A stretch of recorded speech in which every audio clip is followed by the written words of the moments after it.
Halo, shalom guys, apa kabarmu? Guys, kaos yang saya pakai ini bagus gak guys?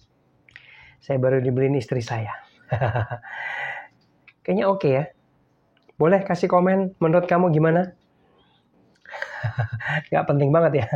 Ya, boleh komen, kita santai aja menikmati sesi ini. Ya, jangan terlalu tegang. Karena kita punya Tuhan yang keren, yang asik banget. Amin. Ya, guys. Hari ini kita akan belajar tentang surga. Ya, surga itu nyata, guys. Kamu siap? Kita berdoa sebentar yuk, minta tolong Tuhan, pimpinan Tuhan. Bapa, kami berdoa dalam nama Yesus, kiranya Kau menolong sesi ini. Berkati kami. Hikmat-Mu, pengertian-Mu menyertai kami, sehingga kami diberkati oleh sesi ini. Dalam nama Yesus. Amin. Nah guys, saya mau tanya, menurut kamu, apakah kamu percaya surga itu benar-benar ada? Dari mana kamu percaya surga itu nyata, surga itu ada? Emang pernah ke sana? Pernah? Ada yang pernah ke sana? Ya, beberapa orang bersaksi pernah diajak ke surga, dan bahkan saya punya 4 buku yang mencatat kesaksian-kesaksian orang yang pernah mengaku diajak ke surga oleh Tuhan. Lalu dia kembali lagi ke dunia dan menulis buku menceritakannya. It's okay, nggak ada yang salah. Saya percaya juga dengan kesaksian. Saya percaya juga dengan nubuatan, ya. Saya percaya. Makanya hari ini kita akan belajar lebih dalam, ya, apakah surga itu nyata. Nah, kita percaya surga itu ada, surga itu nyata, bukan karena kita pernah ke sana. Ya. Tapi apa? Tapi karena Alkitab mencatatnya. Kita setuju kan? Kita sepakatkan bahwa Alkitab itu adalah kebenaran. Alkitab itu adalah iya dan amin. Alkitab adalah yang mencatat fakta kebenaran. Saya percaya kita percaya. Saya percaya kita percaya. Saya yakin kita percaya. Bahwa Alkitab adalah firman Tuhan. Ya dan amin. Kebenaran mutlak. Amin. Nah, ada 247 kata surga di Alkitab, guys. Kamu bisa searching di HP-mu, Alkitab elektronikmu. Ya, dan yang uniknya adalah Yesus salah satu yang paling banyak mengatakan, menceritakan, membahas tentang surga. Ya, surga itu apa sih guys? Surga itu tempatnya apa? Ya, surga itu adalah rumah kediaman Allah Bapa dan Yesus tentunya. Yohanes 14 ayat 2-3. Di rumah Bapakku, kata Yesus, banyak tempat tinggal. Ya, garis bawahi di rumah Bapakku. Ya, jika tidak demikian, tentu aku mengatakannya kepadamu, sebab aku pergi ke situ untuk menyediakan tempat bagimu. Dan apabila aku telah pergi ke situ dan telah menyediakan tempat bagimu, aku akan datang kembali dan membawa kamu ke tempatku, supaya tempat di mana aku berada, kamu pun berada. Jadi Alkitab kasih tahu kita bahwa surga adalah tempat kediaman Allah dan juga tempat kediaman Yesus. Surga adalah rumahnya Allah. Ya, kita semua punya tempat tinggal, punya rumah, mungkin masih kontrak. Itulah tempat tinggal kita. Tapi tempat tinggal Allah adalah surga. Amin. Dan kalau saya tadi baca 2 ayat ini, kita akan temukan kata tempat itu sebanyak 5 kali. Bayangin guys. Tempat. Jadi bisa disimpulkan gini, surga itu bukan sekedar suasana. Pernah dengar suasana surga? Kalau rumah itu damai, sejahtera, tentram, waduh, rumahnya, suasananya surga. Itu betul, bisa juga istilah. Tapi saya mau kasih tahu, surga itu bukan suasana aja, tapi surga itu adalah tempat. Katakan bersama saya, tempat. Ya, dia tempat. Dia ada, bukan suasana. Ya. Nah, tempatnya di mana, Pastor Jimmy? Tempatnya di mana, guys? Ada yang tahu? Ayo mikir sebentar. Tempatnya ada di mana surga? Jawaban Alkitab adalah tempatnya ada di atas. Di atas. Di atas mana, Pak? Enggak tahu saya. Keterangannya hanya di atas. Ya, Kisah Para Rasul 1 ayat 11. Dan berkata kepada mereka, hai orang-orang Galilea, mengapakah kamu berdiri melihat ke langit? Yesus ini yang terangkat ke surga. Terangkat ada yang turun. Terangkat ada yang ke bawah nggak? Enggak kan? Terangkat itu ke atas. Meninggalkan kamu akan datang kembali dengan cara yang sama seperti kamu melihat dia. Dia naik ke surga. Dia apa Bapak Ibu? Dia apa teman-teman? Dia apa guys? Naik. Ada nggak naik itu ke bawah? Nggak. Dia naik ke atas. Jadi bisa kita simpulkan adalah surga itu tempatnya di atas. Ya. Lalu saya mau tanya. Kalau kita manusia punya pesawat yang sangat canggih. Lalu kita bisa naik dengan kecepatan yang sangat hebat. Melebihi kecepatan suara. Melebihi kecepatan ultrasonik. Melebihi kecepatan cahaya. Kita punya pesawat canggih. Kita naik terus ke atas. Saya tanya, bisa ketemu surga nggak? Kita naik pesawat hebat nih. Fisik. Terus naik. Katanya Pak Jimmy di atas nih. Kita naik yuk, cari surga yuk. Sebab ada ilmuwan yang naik terus. Lalu dia bilang gini, di sini nggak ada Tuhan katanya. Guys, di atasnya itu berbeda. Dimensinya berbeda. Bukan dimensi fisik guys. Amin. Itu dimensi kekekalan. Kamu nggak akan ketemu surga ketika kamu naik pesawat terus ke angkasa. Nggak akan pernah ketemu surga. Karena dimensinya berbeda. Amin. Lalu selanjutnya, tahukah saudara bahwa surga itu bertingkat? Ya.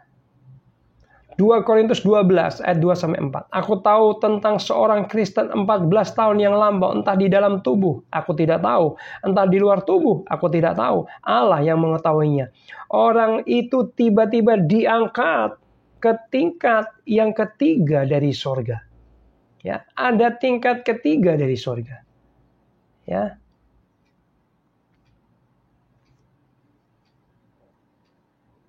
Sebentar.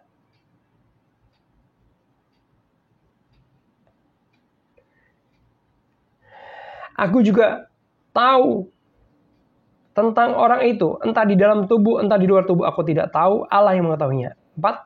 Ia tiba-tiba diangkat ke Firdaus dan ia mendengar kata-kata yang tak terkatakan, yang tidak boleh diucapkan manusia. Guys, surga itu bertingkat dan tingkat 3-nya adalah Firdaus. Lalu Pastor Jim, tingkat 1-2-nya atau tingkat 4-5 dan seterusnya itu apa? Ya. Gak ada yang tahu guys, karena Alkitab tidak pernah menceritakannya. Alkitab hanya mengutip surga bertingkat, ada tingkat 3. Tingkatan 3 yaitu Firdaus. Nah, kalau ada penglihatan, kesaksian, orang yang pernah diangkat ke surga, lalu dia bersaksi, dia bercerita. Oi saudara-saudara, saya kemarin ke surga. Ternyata surga itu tingkatnya 7. Saya melihat sendiri. Saya diajak Tuhan Yesus. Guys, kalau ada kesaksian seperti ini, kita nggak boleh menyamakan kesaksiannya dia itu setara dengan ayat-ayat Alkitab atau dengan kebenaran firman Tuhan. Amin. Jadi cara menyingkapinya, penglihatan itu seperti ini guys. Oh, mungkin surga tingkat 7. Mungkin. Karena tidak tercatat di Alkitab. Ya, kenapa? Karena manusia melihatnya bisa salah. Beberapa juga ada yang bisa ditambah-tambahin. Ya, karena dipengaruhi oleh emosinya, kejiwaannya. Ya, gitu ya. Kalau orang melihat surga tingkat segini, oh mungkin gitu ya guys ya. Tapi kita pegang yang firman Tuhan. Lalu, kenapa alasannya? Saya bilang tadi surga itu bertingkat. Matius 5:19.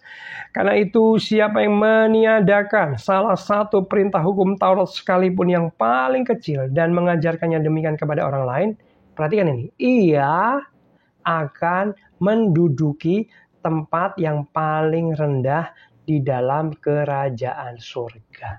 Jadi ada tempat yang paling rendah di kerajaan surga. Artinya ada yang tempat yang tidak paling rendah. Ya, bisa lumayan rendah. Dan juga bisa yang tempat yang tinggi. Amin. Tetapi siapa yang melakukan dan mengajarkan segala perintah dan hukum Taurat, ia akan menduduki tempat yang tinggi di dalam kerajaan surga. Jadi di surga itu bertingkat-tingkat. Ada yang tinggi, ada yang rendah, gitu ya guys ya. Nah, Pastor Jim, kok Tuhan pilih kasih ya? Ada yang tinggi, ada yang rendah. Bukankah Tuhan itu Allah yang adil? Masa dibeda-bedain di sana? Beda guys. Tingkatan surga harus berbeda. Lah kenapa? Nggak adil dong, bukan. Karena ceritanya gini. Wahyu 22:12, sesungguhnya aku datang segera dan aku membawa upahku untuk membalaskan kepada setiap orang menurut perbuatannya. Jadi tingkatan surga ataupun juga tingkatan neraka itu tergantung perbuatan kita masing-masing guys.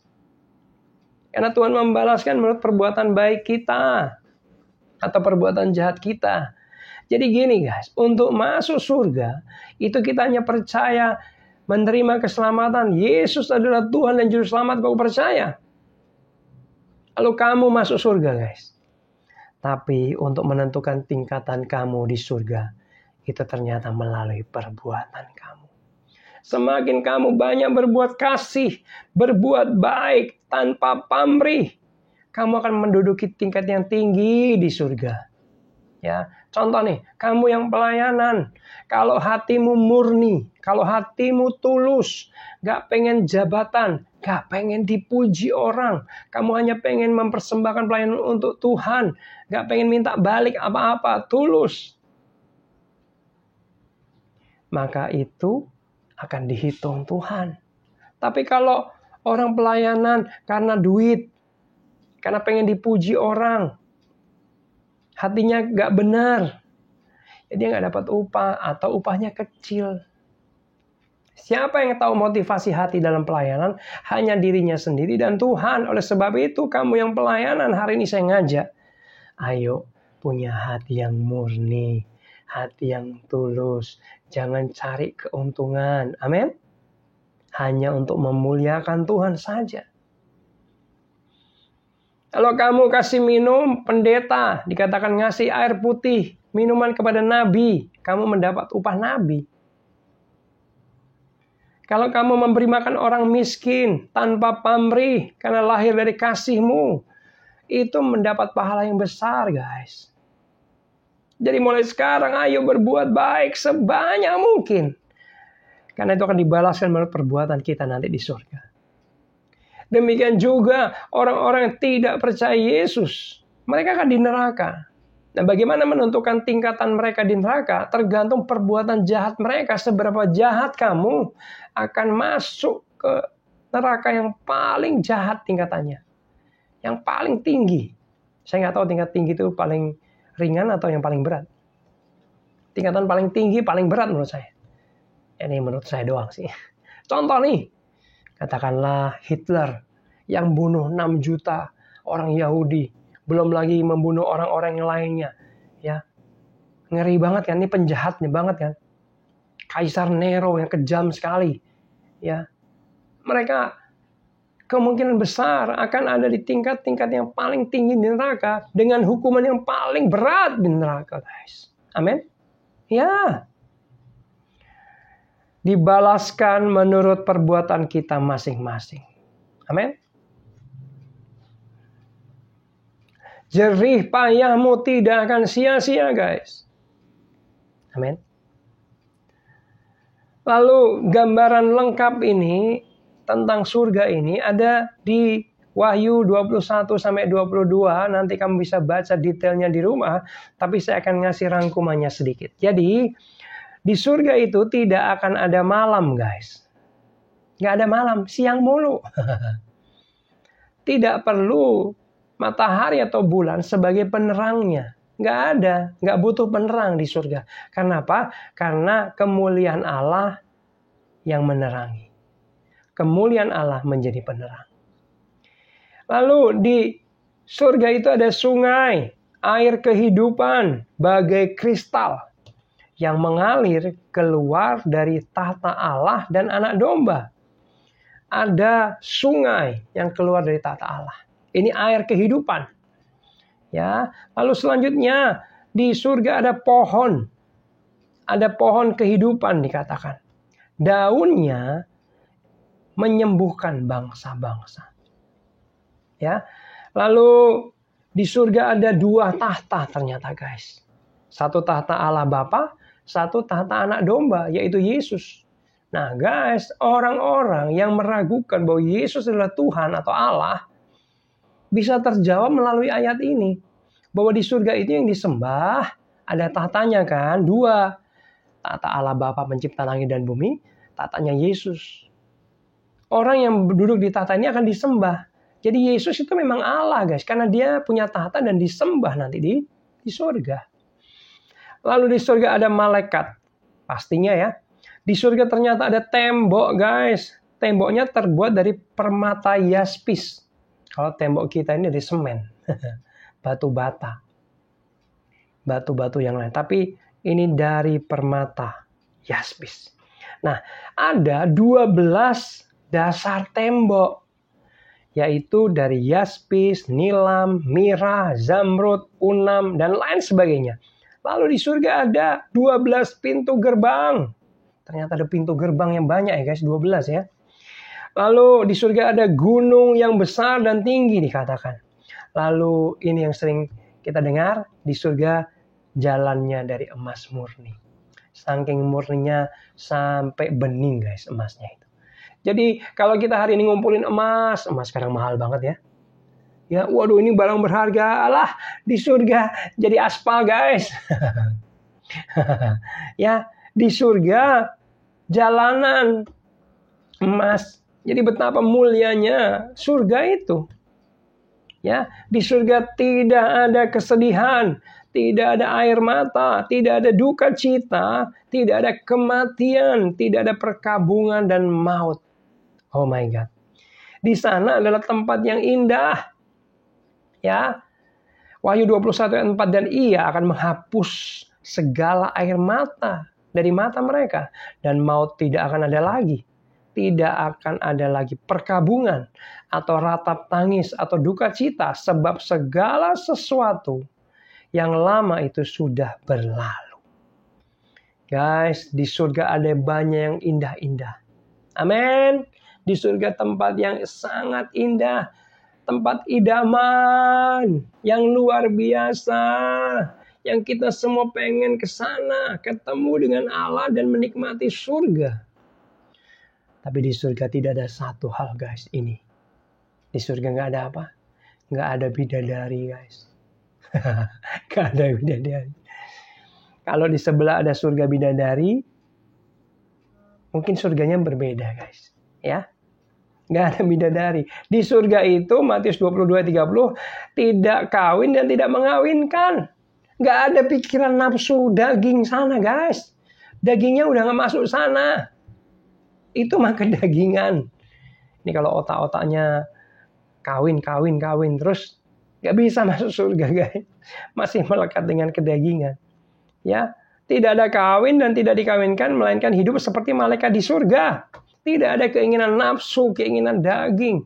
Gak ada. Jadi jangan ngomong tentang kesenangan duniawi atau kesenangan daging. Surga itu jiwa dan roh. Amin. Ya. Di surga itu ada yang bilang, pernah bersaksi juga, ini bisa dibuat referensi tambahan. Sejuk guys. Sejuk gak kayak sejuknya asli, lebih nikmat. Ya.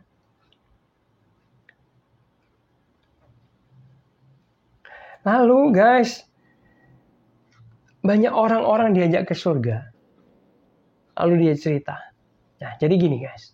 Satu kali ada orang dari Bandung, dia pendeta juga, ya, tiba-tiba dia kena serangan jantung dan mendadak dia mati guys. Sempat dibawa ke rumah sakit tapi nggak tertolong, dan dia lihat rohnya dia itu terbang guys, naik ke atas. Lalu dilihat tubuhnya, loh saya mati di ruang ICU. Loh saya mati toh. Lalu dia naik ke surga dan masuk surga.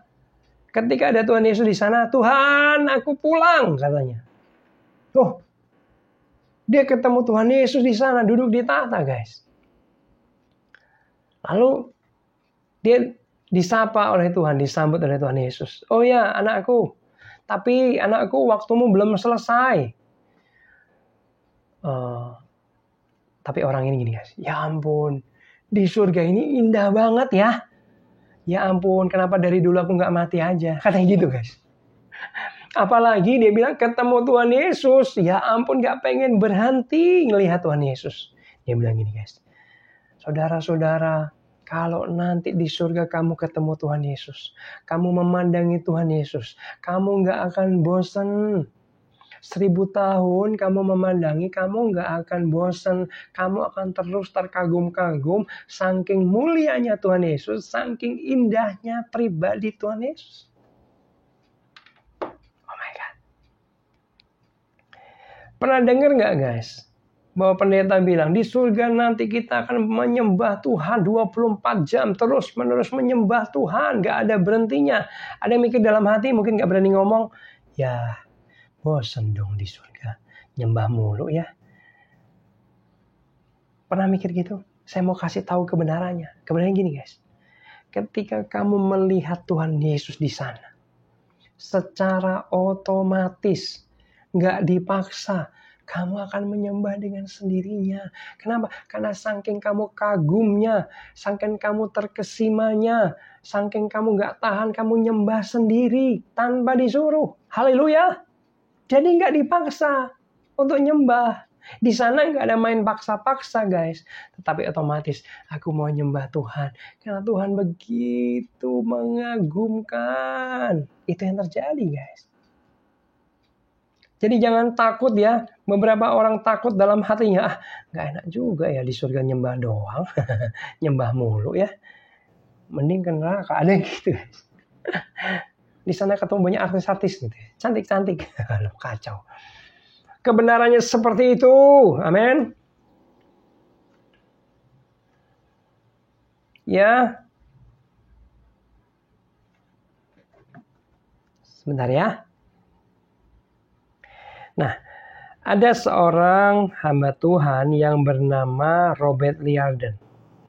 Robert Liardon ini guys, itu memang pernah jatuh dalam dosa, tapi dia akhirnya bertobat guys. Sebentar. Ya, sebentar ya. Nah ini, dia kasih kesaksian, dia melihat Yesus dan dia menulis di bukunya tentang sosok Tuhan Yesus. Ini keren ya. Saya berhadapan muka dengannya. Banyak orang menanyai saya tentang rupa Yesus. Pertanyaan agak lebih sukar dijawab. Nah, lalu dia bilang gini guys. Tetapi saya ingat bahwa tinggi badannya antara 170 sampai 180 cm. Dia tegap. Seorang pria yang sempurna katanya. Saya tidak melihat ada luka atau tanda bekas penyalipannya. Mungkin beberapa orang melihat ada bekas luka di tangannya, lubang paku, ya, di tangannya, di kakinya, mungkin di lambungnya juga. Tapi pengakuan dari Robert Liardon ini, dia tidak melihat. Ya mungkin orang lain melihat, tapi saya waktu itu tidak melihat, dia bilang. Lalu dia bilang bahwa kulitnya berwarna kekuningan dan ia berjanggut. Rambutnya panjang, hampir sebahu, dan tampak berwarna kecoklatan. Itu yang dilihat Robert Liardon. Berbeda dengan gambar-gambar, foto-foto yang ada di rumah-rumah orang Kristen. Agak berbeda. Ya. Lalu dia orang yang sempurna, guys, dikatakan. Orang yang sempurna, pribadi yang badan tegap, sempurna, penuh kasih. Luar biasa ya, luar biasa ya. Dan dia baru kali itu melihat orang yang begitu sempurna. Ya. Lalu selanjutnya, guys, di surga itu nggak ada sampah. Katanya kalau ada sampah hilang dengan sendirinya.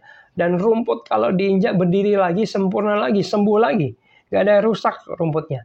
Tidak ada ikatan jiwa secara emosional kepada orang-orang yang dulu pernah hidup bersama.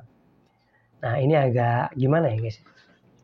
Ternyata guys, nanti di surga itu kamu gak lagi terikat jiwanya sama orang-orang yang pernah hidup bareng seperti pasangan hidupmu, suamimu atau istrimu atau anak-anakmu. Kamu cuman gini, oh kamu kan dulu istri saya waktu di dunia, kamu dulu anakku. Ya bisa berpelukan, gimana kabarmu? Tapi nggak ada lagi, oh anakku sayang, aku nggak bisa hidup tanpamu. Nggak bisa, kenapa? Karena pusatnya di surga itu adalah Yesus sendiri. Jadi nggak ada ikatan jiwa yang masih mengikat kepada selain pribadi Yesus di sana guys. Ya, nggak ada secara emosional, nggak ada lagi. Yang terikat nggak ada lagi. Ya, lalu saya mau ceritakan kesaksian orang dibawa ke surga. Jadi satu kali mamanya itu meninggal, guys. Dia sebenarnya hanya hidup bersama dengan mamanya, ya. Anak satu-satunya, papanya sudah nggak ada, tiba-tiba mamanya meninggal. Lalu dia itu sedih, memikirkan mamanya terus berminggu-minggu, nangis terus. Aduh, mama di mana ya? Ngapain sekarang? Gimana keadaannya? Dia sedih. Lalu karena kasih dan kemurahan Tuhan, tiba-tiba mamanya itu menampakkan diri dalam mimpi, kasih tahu dia. Dia bilang gini, nak, kamu gak usah sedih lagi, mama sudah di surga, mama sudah bahagia ini. Ya ampun nak, ternyata di surga itu luar biasa. Sampai mama mikir, dari dulu kenapa gak mama mati aja, lebih enak di surga katanya. Guys, jangan kita terlalu terikat dengan keadaan nyaman di surga ini, karena Tuhan menyediakan tempatnya jauh lebih indah di surga. Amin. Ya, biar hidup kita ini, boleh nggak saya sarankan lebih banyak fokus kepada kekekalan.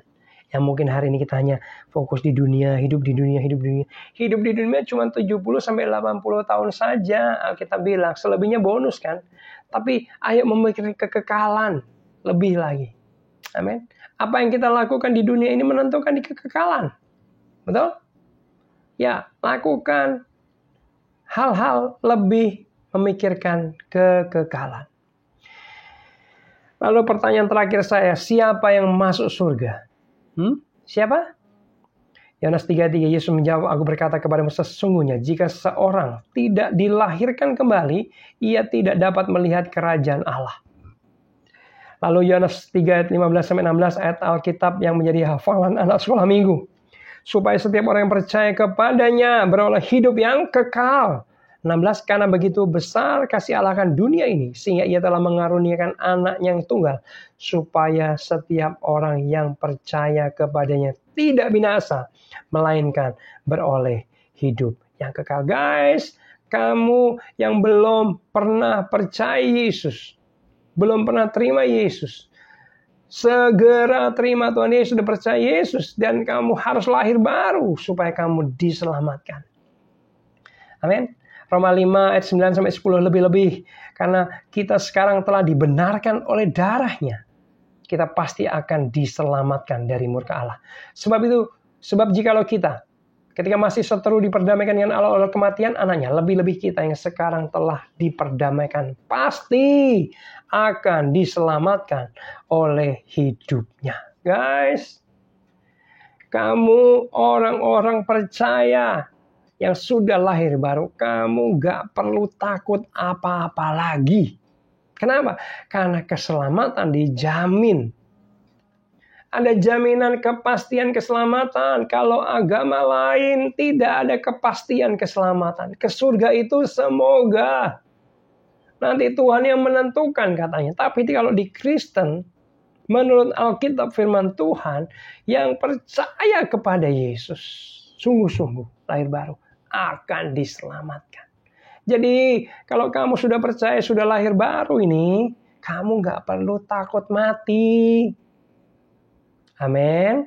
Karena kalau mati, malahan kamu untung. Kenapa? Karena kamu ketemu Yesus yang mulia, yang mengagumkan di surga, dan kamu punya tempat di surga yang jauh lebih baik, jauh lebih indah daripada di dunia ini. Jadi mati itu malah happy, untung dikatakan. Ya.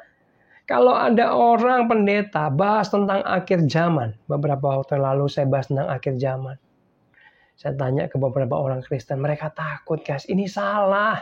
Loh, kamu sudah punya penebus dosa kok, kamu sudah diselamatkan kok, pasti kok nggak perlu takut. Malah mati itu untung. Ingat kesaksian tadi, yang 2 tadi kesaksian, mereka malah bersyukur mati. Kenapa dari dulu aku nggak cepat mati aja, katanya gitu. Tapi jangan pengen mati sekarang kalau belum waktunya. Amin. Mematikan diri. Nggak boleh itu bunuh diri. Nggak boleh. Belum waktunya. Kalau Tuhan kasih kamu kehidupan sampai hari ini, Tuhan punya rencana. Amin. Tuhan masih pengen kamu berkarya. Memberikan buah. Amin. Ya. Jadi nggak perlu takut dengan kematian. Katakan amin. Ya. Berita akhir zaman, mau pengangkatan sekarang, mau kiamat. Kiamat lokal sekalipun, maksudnya mati di sendiri. Ya, nggak takut apa-apa. Aneh, saya pernah dengar pendeta takut mati. Lah, takut mati ya. Tapi jangan mematikan diri sendiri ya, kalau belum waktunya. Ya, mati kapanpun itu untung. Katakan amin. Ya.